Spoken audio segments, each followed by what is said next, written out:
다시 질문합니다. 예수 믿으면서 무엇을 기대하고 계십니까? 다시 말하면 예수님을 믿는 목적이 무엇이냐라고 하는 것입니다. 아픈 분들이 참 많습니다. 그런데 예수 믿음을 통하여서 아픈 것이 낫는 것을 목적으로 혹시 예수를 믿고 계신 것은 아닌지 오해 없으시기 바랍니다. 낫지 말라는 이야기가 아니고 아픈 것이 다시금 아프지 않도록 건강을 회복하는 것이 예수를 믿는 목적이 되어서는 안 된다고 하는 것을 말씀을 드리는 겁니다. 아픈 거 기도해서 나으면 다시 안 아프냐? 또 아픕니다. 사람은 평생 아픈 것을 달고 살아갈 수밖에 없는 존재라고 하는 거죠. 만약에 그런 것들이 목적이 된다고 하면 결국은 우리가 예수 믿는 것이 실패라고밖에 말할 수 없지 않겠습니까? 다시 말하면 예수를 믿는 목적은 아픈 것이 아프지 않게 되는 것이다가 아니라고 하는 거죠. 또 가난하고 또 경제적으로 힘든 이 상황을 예수를 믿으면서 한번 바꿔보겠다, 고쳐보겠다. 이런 목적을 가지고 교회를 다니고 예수님을 믿는 분들은 없으십니까? 그것 자체가 예수를 믿는 목적이 되어서는 안 된다고 하는 것입니다. 같은 교회를 다니면서 같은 예수를 믿으면서 지향하는 바가 다르고 목적하는 바가 다른 성도들의 모습을 봅니다. 우리는 이런 모습을 보면서 동상이몽이다라고 이야기를 합니다. 동상이몽이란 말이 무슨 말입니까? 같은 잠자리에 있으면서 생각은 달리하는 것. 그러니까 겉으로는 같이 행동을 하고 있지만 속으로는 각자 딴 생각을 하고 있는 경우를 가리켜서 동상이몽이다. 신앙도 믿음도 동상이몽의 신앙, 동상이몽의 믿음이 참 많습니다. 같은 교회를 다니면서 같은 믿음을 가지고 있다고 말을 하지만 각자가 목적하는 바가 다르고 각자가 기대하는 바가 다른 그런 동상이몽의 신앙들이 상당히 많다라고 하는 것입니다. 예수님께서 사역하시는 기간 가운데 제자들을 비롯해서 많은 무리들이 그 예수님을 따르는 모습을 볼 수 있습니다. 그런데 그 많은 무리들 가운데 예수님의 생각과 또 그들의 생각이 늘 동상이몽인 경우들이 많았다라고 하는 것입니다. 예루살렘에 입성하시는 장면을 우리는 말씀을 통해서 많이 들었습니다.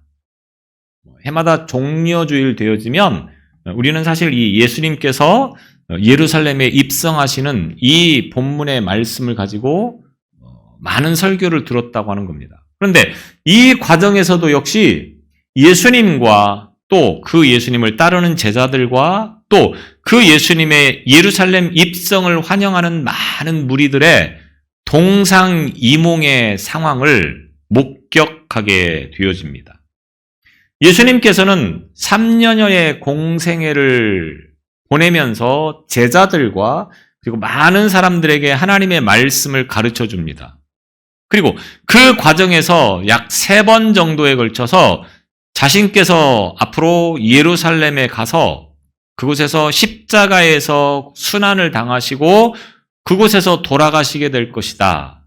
그리고 3일 만에 다시 부활하게 될 것이다. 라고 하는 것을 가르치셨습니다.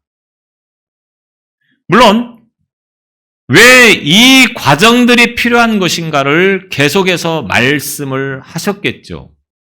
그럼에도 불구하고 제자들은 그 예수님의 십자가의 순환이나 십자가의 죽으심이나 3일 후에 부활하실 것에 대한 의미를 제대로 이해하지 못하는 그런 상황에서 계속해서 예수님을 따라다녔던 것을 우리가 복음서를 통해서 보게 되었습니다.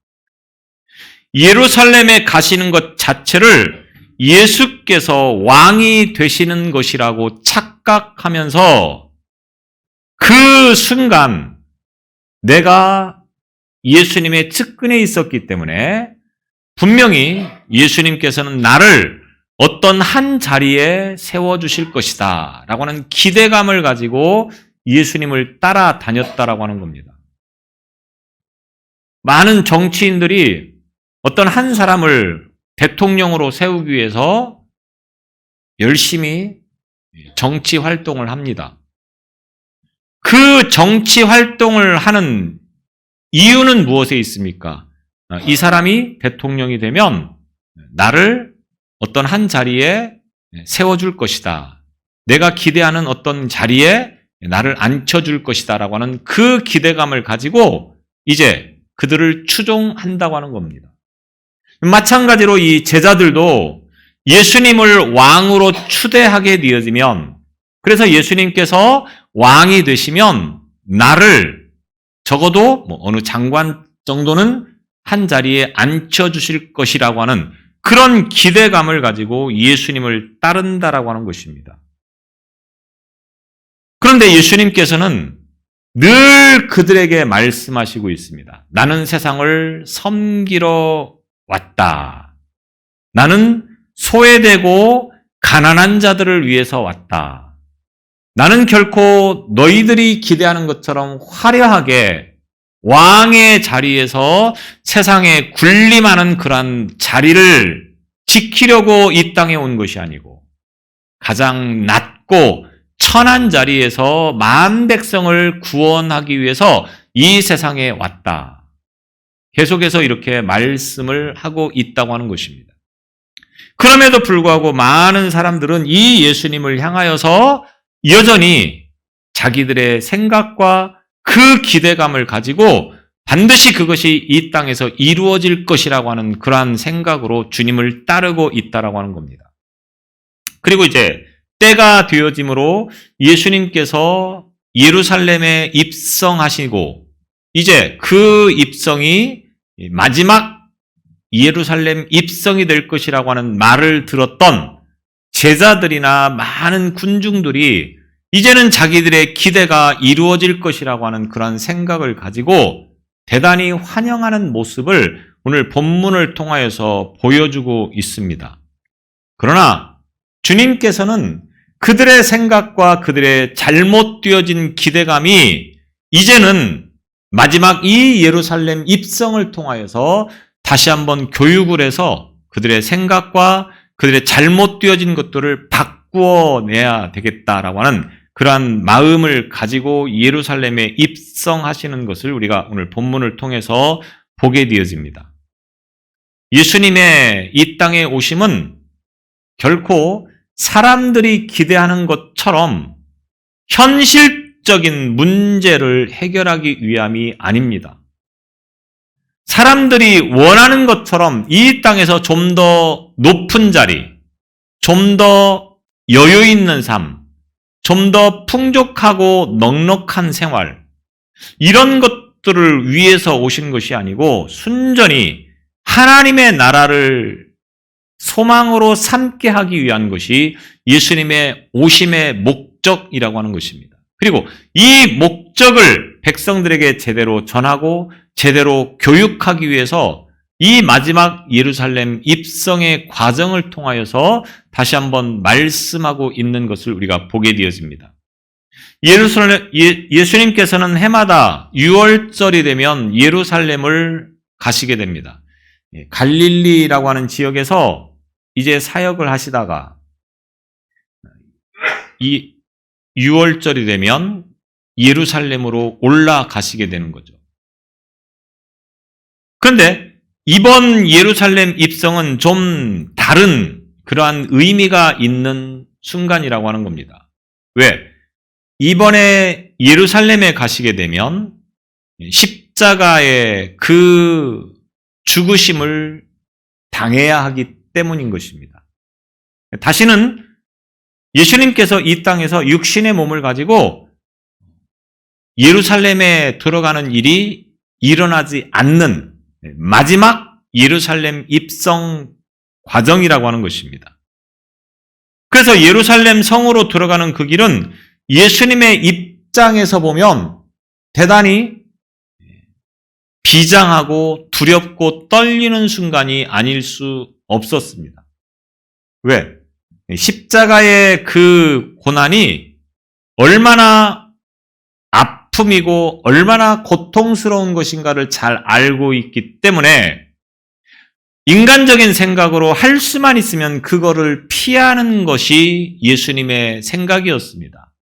그러나 하나님의 뜻하심이라고 하는 것은 그 힘들고 어려운 십자가의 고난이지만 그 십자가를 져야 하는 것이 예수님의 길이었기 때문에 예수님은 그 길을 거역하지 않고 그리고 지금 그 고통스럽고 힘든 십자가를 지기 위해서 예루살렘에 들어가시고 있다고 하는 것입니다.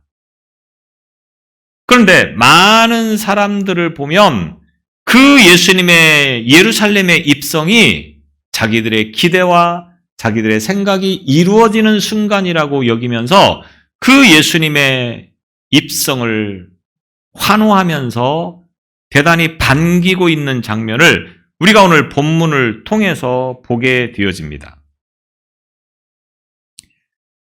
많은 사람들이 예수님의 입성을 보면서 종려나무 가지를 흔들고 환영을 합니다. 소리를 지릅니다. 그러니까 바리새인들이 예수님을 찾아와서 당신의 저 제자들을 사람들을 좀 말려달라 이렇게 이야기를 합니다. 왜 당신들의 제자는 저렇게 유난스럽은가 항변을 하고 있는 거죠. 그러니까 예수님께서 뭐라고 말씀합니까? 만일 이 사람들이 침묵하면 돌들이 소리 지를 것이다. 예수님의 제자들이나 예수님을 따르는 무리들이 소리를 지르지 않으면 돌들이 말을 하면서 소리를 지를 것이다. 다시 말하면 이 예루살렘의 입성이 이마만큼 중요하고 의미 있고 가치 있는 귀한 일인 것이다. 그러니 너희들이 그것을 막으려고 하지 말라. 이런 의도로 말씀을 하고 있다고 하는 것입니다. 중요한 것은 그들이 왜 소리를 지르고 환호를 하면서 예수님의 이 예루살렘 입성을 환영하고 있느냐, 반기고 있느냐라고 하는 거죠. 오늘 7절에 보면 나귀 새끼를 예수께로 끌고 와서 자기들의 겉옷을 그 위에 걸쳐두고 예수께서 타시니 이 말씀의 의미는 무엇입니까? 본래 이 유대 땅에서는 뿐만 아니라 로마에서는 어떤 장군이 전쟁에 출정을 해서 전쟁에서 승리하고 돌아올 때는 화려한 말을 타고 많은 백성들이 연호하는 가운데 성으로 입성을 하게 되어 있습니다. 그러니까 예수님께서 지금 왕으로 예루살렘을 입성하시는데 화려한 말, 좋은 말을 타고 예루살렘으로 가는 것이 아니고 어린 나귀 새끼를 타고 예루살렘에 들어가시고 있다라고 하는 것입니다. 무엇을 의미하는 것입니까? 예수님의 예루살렘의 입성은 화려한 것이 아니다. 창대한 것이 아니다. 라고 하는 것을 보여주시기 위해서 의도적으로 나귀를 타고 입성하시는 것입니다. 비록 승리하고 적을 물리치고 정복하는 자의 모습으로 성에 들어오는 그러한 과정이지만 다른 사람들처럼 당당하게 예루살렘에 오는 것이 아니고 나귀 새끼를 타고 초라한 모습으로 소박한 모습으로 겸손한 모습으로 지금 예루살렘을 입성하고 있다고 하는 것입니다. 이 과정을 통해서 예수님께서 말씀하시고자 하는 의도는 그 나귀를 타고 입성하시는 예수님의 그 모습을 통해서 주는 메시지는 무엇입니까? 많은 사람들이 예수님을 왕으로 추대하면서 이제 예루살렘에 와서 우리의 왕이 되어달라 이렇게 요구를 하고 있을 때는 그들에게 어떤 기대감이 있습니까? 경제적으로 굉장히 어렵고 힘든 상황에서 이 문제를 좀 해결해 달라고 하는 겁니다. 오병이어의 기적을 통해서 예수님은 보리떡 5개와 물고기 2마리를 가지고 장정만 5,000명을 먹이시는 놀라운 기적을 베푸셨습니다. 그 기적 정도면 지금 우리 예루살렘과 유대 땅에 가난과 기근으로 인하여서 많은 어려움 가운데 있던 백성들이 예수님의 그 능력으로 말미암아 충분히 먹고 마실 수 있는 그런 과정이 열릴 수 있다고 하는 기대감을 가지고 예수님을 환영하고 있는 것입니다. 또 로마의 억압으로부터 정치적으로 굉장히 힘들고 어려운 시간들을 보내고 있습니다. 그런데 예수님의 능력은 로마의 억압에서 우리를 자유케 할 수 있는 그러한 힘이 있고 권세가 있고 능력이 있다고 하는 것입니다. 다윗처럼. 다윗이 주변을 다 정복해서 가장 안정되고 평안한 이스라엘을 세웠던 것처럼 이제 예수께서 이 다윗과 같이 로마를 물리치고 그리고 새 예루살렘을 세워서 안정된 그런 나라가 될 수 있도록 할 만한 능력이 충분히 있다라고 기대하면서 이 예수님의 입성을 환영하고 있다라고 하는 것입니다.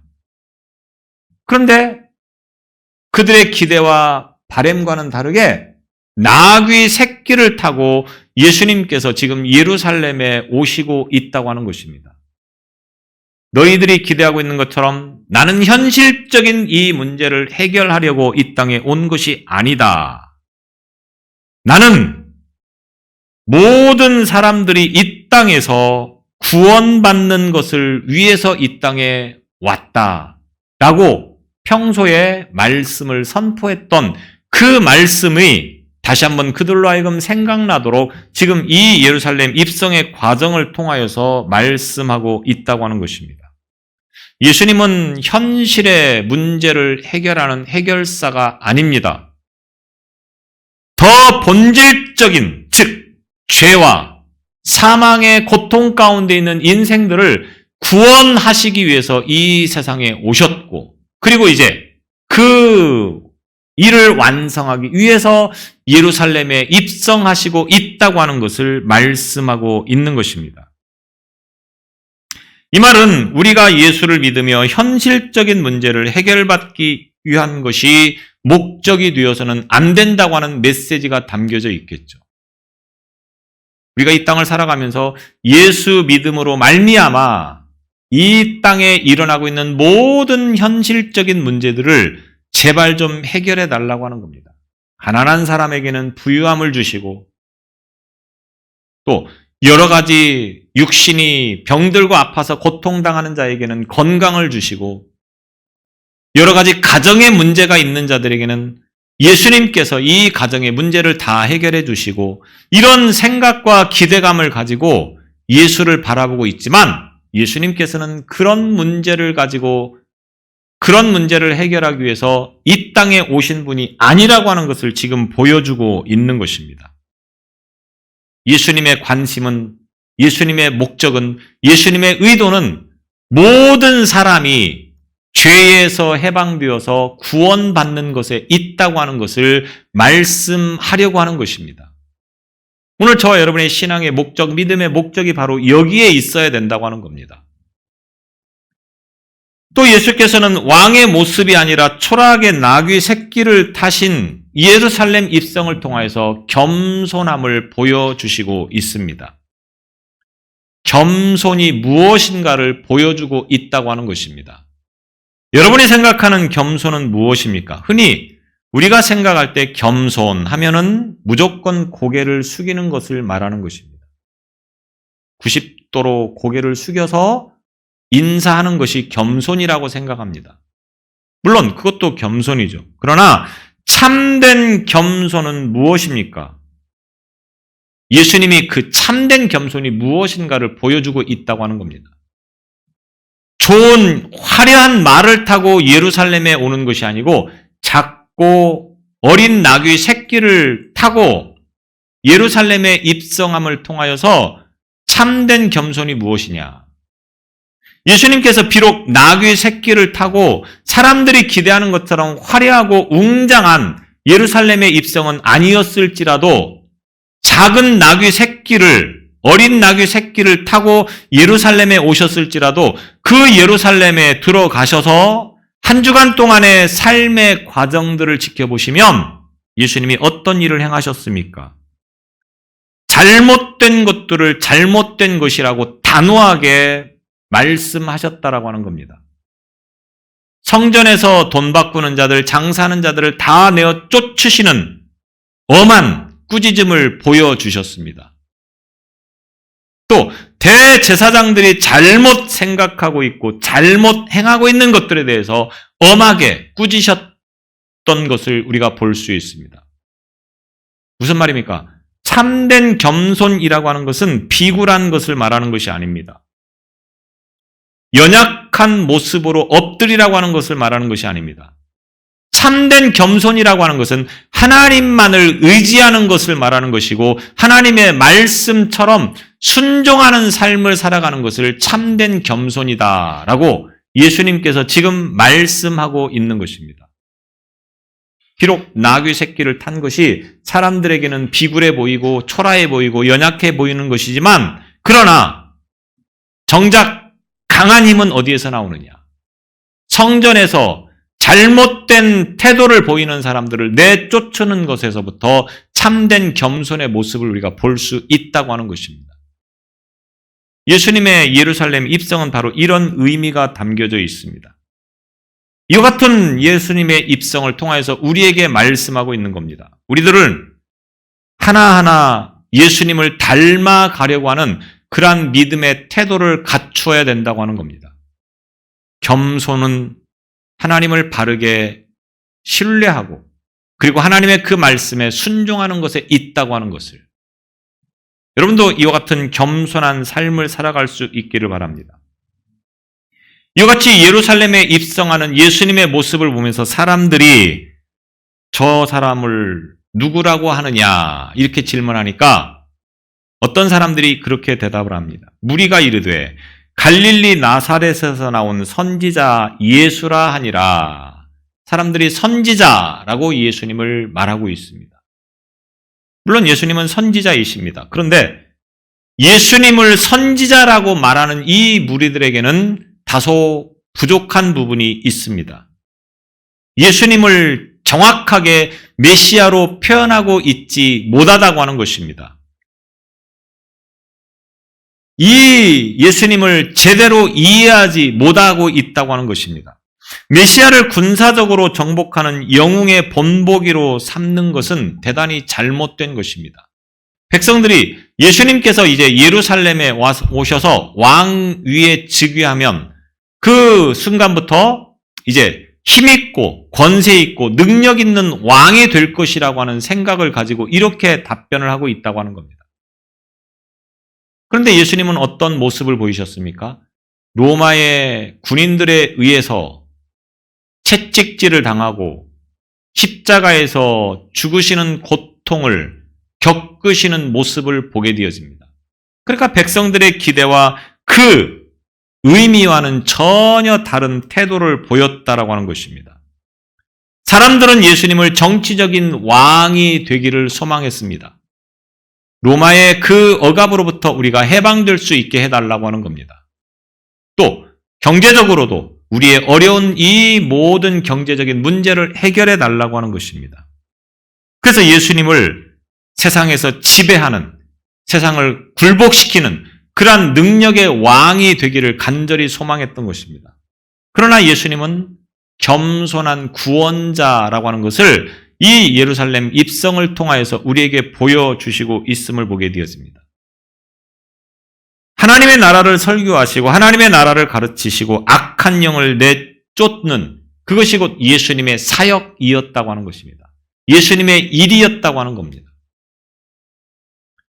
예수께서 예루살렘에 나귀를 타고 입성하실 때 무리들이 호산나를 외치면서 기뻐하고 있습니다. 호산나 다윗의 자손이여 찬송하리로다. 여기서 호산나라고 하는 말은 무슨 말입니까? 자신들을 구원해 달라. 구원해 달라고 하는 이 말이 같은 말인 것 같지만 사실은 전혀 다르다고 하는 거죠. 예수님이 말씀하고 있는 구원과 백성들이 말하는 구원은 어떤 차이를 가지고 있습니까? 백성들이 말하는 구원은 육적인 것을 말하는 것입니다. 육적인 구원. 다시 말하면 이 땅을 살아갈 때 힘들고 어려운 문제로부터 우리를 구원해 달라고 하는 것입니다. 그런데 예수님의 구원은 무엇을 말하는 것입니까? 우리의 영혼의 구원을 말하고 있는 것입니다. 그 백성들이 환호하고 있는 이유는 어디에 있습니까? 예수께서 왕이 되셔서 이 현실적인 모든 어려움과 문제들을 빨리 극복하게 해달라고 하는 의도를 가지고 예수님께서 왕이 되시기를 기대하고 있었다라고 하는 겁니다. 빨리 이스라엘 왕이 돼서 자신들을 통치해달라고 하는 겁니다. 이제는 로마의 지배가 아닌 당신께서 우리들을 통치하셔서 우리가 좀 더 안정된 평안한 삶을 살아갈 수 있게 해달라. 이것을 지금 백성들이 요구하고 있고 기대하고 있다고 하는 겁니다. 그러나 예수님은 그런 그들의 기대와 바람을 위해서 지금 예루살렘에 가시는 것이 아니고 십자가의 죽으심을 통하여서 많은 영혼들을 구원하려고 하는 의도를 가지고 예루살렘에 가시고 있다라고 하는 겁니다. 우리가 기도할 때 우리의 뜻대로 응답해 달라고 기도를 합니다. 그런데 하나님은 우리의 뜻대로 기도를 응답해 주시는 경우도 있지만 그렇지 못한 경우들도 참 많습니다. 쉽게 예를 들면 몸이 아플 때 하나님 제가 아픕니다. 안 아프게 해주세요. 이렇게 기도를 했단 말이죠. 그런데 어떻습니까? 하나님이 들어주셔서 정말로 안 아픕니까? 물론 그럴 수도 있죠. 그런데 그렇지 않은 경우들도 많다고 하는 겁니다. 그러면 우리가 흔히 하나님 앞에서 왜 하나님은 내 뜻대로 안 들어주십니까? 라고 불평하고 원망할 수 있다고 하는 겁니다. 그런데 사람의 뜻대로만 되어진다고 하면 이 땅에는 참된 평안이 주어질 수 없습니다.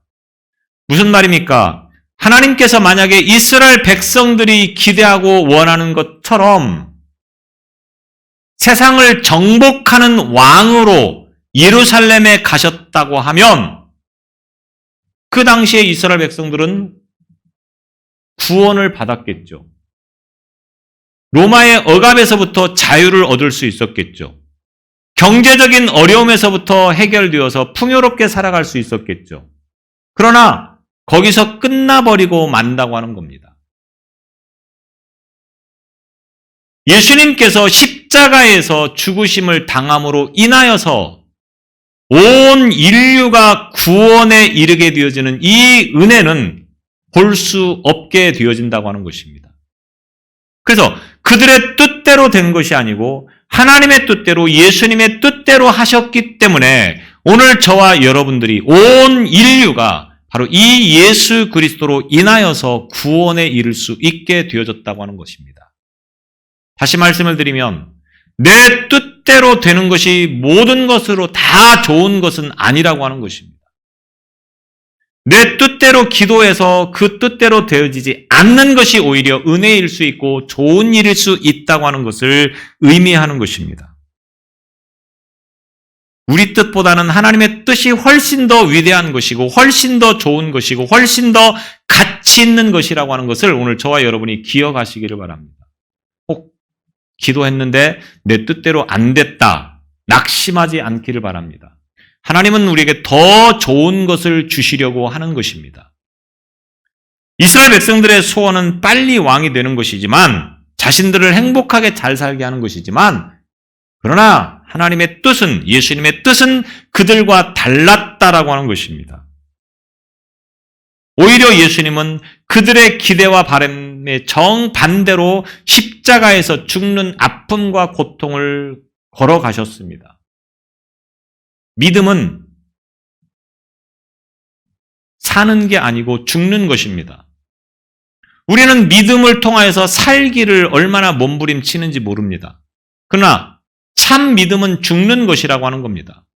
여기서 죽는 게 뭘 말하는 것이겠습니까? 우리의 육신이 죽는 것을 말하는 것입니다. 믿음은 우리의 육신이 죽는 거라고 하는 겁니다. 이 말은 무슨 말입니까?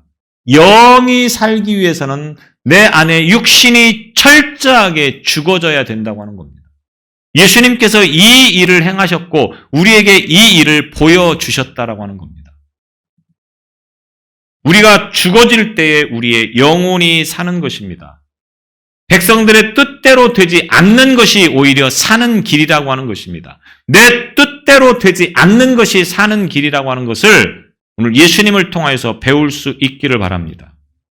예수님은 이스라엘의 왕이 되려고 오신 분이 아닙니다. 온 인류를 구원하시기 위한 만왕의 왕이 되시기 위해서 이 땅에 오셨습니다. 근데 백성들은 이 사실을 전혀 모르고 있다고 하는 거죠. 예수님의 생각과는 전혀 다른 믿음의 길을 걷고 있는 것을 보게 되었습니다. 우리가 좋아하고 환호하고 열광하는 메시아가 어떤 메시아입니까? 이 시대 그리스도인들이 어떤 메시아를 원하고 있습니까? 여러분들이 예수를 믿는 목적이 무엇이고 이유가 무엇입니까? 예수님은 우리의 현실적인 문제 해결을 위한 해결사로 이 땅에 오신 분이 아닙니다. 다시 말하면 여러분들이 믿음 생활할 때, 신앙 생활할 때 예수님을 통해서 뭔가 이 땅에서 얻어보려고 하는 그러한 생각을 가지고 믿는 것은 잘못된 이라고 표현하기까지는 좀 그렇지만 그런 것들이 목적이 되어서는 안 된다고 하는 것을 분명히 알아야 된다고 하는 것입니다. 예수님은 이 땅에 오신 목적, 우리의 영혼의 구원을 위하여서 왔습니다. 사람들은 영혼의 구원을 위해서 환호하고 그 예수님을 받아들여야 되는데 전혀 그러지 못했다라고 하는 겁니다. 이것이 바로 동상이몽이라고 하는 것입니다. 여러분은 어떤 믿음을 기대하고 있습니까? 예수님을 통해서 무엇을 얻기를 갈구하십니까? 우리의 영혼이 구원받는 것을 참된 믿음이라고 알고 그 예수님을 기대하시기를 바랍니다. 그 예수님을 환호할 수 있기를 바랍니다. 우리는 주님이 원하시는 것이 무엇인가를 바로 알아야 합니다. 하나님이 나를 부르셔서 나를 어떻게 사용하시려고 하는가를 바로 알아야 되는 것입니다. 예수 믿는 것이 고작 이 땅에서 잘 먹고 잘 사는 것, 결코 이 일이 우리에게 중요한 문제가 아니라고 하는 것입니다. 우리가 영혼이 구원받고 또 우리의 이 영혼이 많은 사람들에게 구원을 선포할 수 있는 그 사명자의 길을 걷기를 원하는 것이 예수님의 뜻이고 하나님의 뜻이라고 하는 것을 이 아침에 다시 생각할 수 있기를 바랍니다. 나귀를 타고 입성하시는 주님의 의미를 올바르게 깨닫고 헛된 영광을 구하는 이스라엘 백성들처럼 그 길을 걸어가는 것이 아니고 참된 겸손의 모습으로 이 땅에서 모든 것을 다 내어주신 그 예수님의 길을 따르는 오늘 저와 여러분이 되시기를 바랍니다. 기도하겠습니다. 우리가 기대하고 우리가 꿈꾸고 우리가 생각하는 그 예수님이 어떤 예수님이었는가를 이 아침에 다시금 생각하게 하여 주옵소서. 예루살렘에 입성하는 순간 많은 무리들이 환호하고 기대합니다. 그러나 예수님께서는 그들의 기대와 환호를 위해서 이 땅에 오신 것이 아니고 십자가에서 죽으시기 위해서 이 땅에 있는 온 인류를 구원하시기 위한 만왕의 왕으로 오신 것임을 다시 한번 말씀하셨사오니 우리에게 그 믿음을 주시고 그 깨달음을 주셔서 이제는 우리가 예수님을 믿고 따르는 것이 이 땅의 현실적인 문제 해결을 위함이 아니라 우리의 영혼이 구원받는 것에 있음을 다시 한번 깨닫는 지혜와 분별력과 믿음을 더하여 주옵소서. 날마다 구원의 기쁨과 감격 속에 살아가는 우리 모두의 신앙이 되게 하여 주옵소서. 예수님 이름으로 기도드리옵나이다. 아멘.